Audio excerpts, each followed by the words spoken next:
সিউড়ি পুরসভার এক অভিনব উদ্যোগ, সবুজায়নের জন্যই এই উদ্যোগ নিয়েছে তারা। কি সেই উদ্যোগ?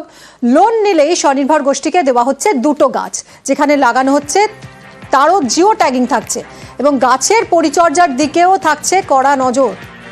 সুপ্রতিমের সঙ্গে কথা বলবো। সুপ্রতিম, অভিনব উদ্যোগ, নিঃসন্দেহে প্রশংসনীয়, ঠিক কি পরিকল্পনা রয়েছে?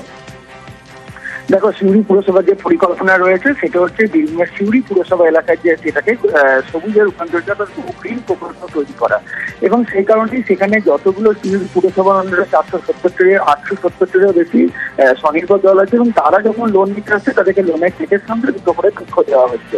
এবং সেই বৃক্ষগুলো নিলেই হবে না, সেগুলোকে মাটিতে লাগাতে হবে এবং তার জিও ট্যাগিং থাকবে এবং সেই গাছগুলো পরিচর্যা করার জন্য সেগুলো দেখানো হচ্ছে। এবং পাশাপাশি আরো একটা নিয়ম করা হচ্ছে যে সিউড়ি শহরে যে আবাসনগুলো তৈরি হচ্ছে সেই আবাসনগুলোকেও একটা করে বৃক্ষ দেওয়া হবে, অর্থাৎ গাছ লাগাতে হবে তবে লোন পাবে বা তবে কিন্তু বাড়ি তৈরি করার অনুমোদন পাবে। ঠিক এই সিস্টেমে চলছে সিউড়ি পুরসভা, এবং সিউড়িতে সবুজ গাছে ভর্তি হয়, সেই জন্যই এই উদ্যোগ বলে জানিয়েছে। অনেক ধন্যবাদ সুপ্রতিম। প্রত্যেক স্বনির্ভর দলগুলো যারা 3 জন করে মেম্বার আছে, 870x3, এদেরকে একটা করে বৃক্ষ লাগাতে হবে প্রত্যেক গোষ্ঠীকে, আর নাহলে আগামী দিন তাদেরকে লোন দেওয়া যাবে না।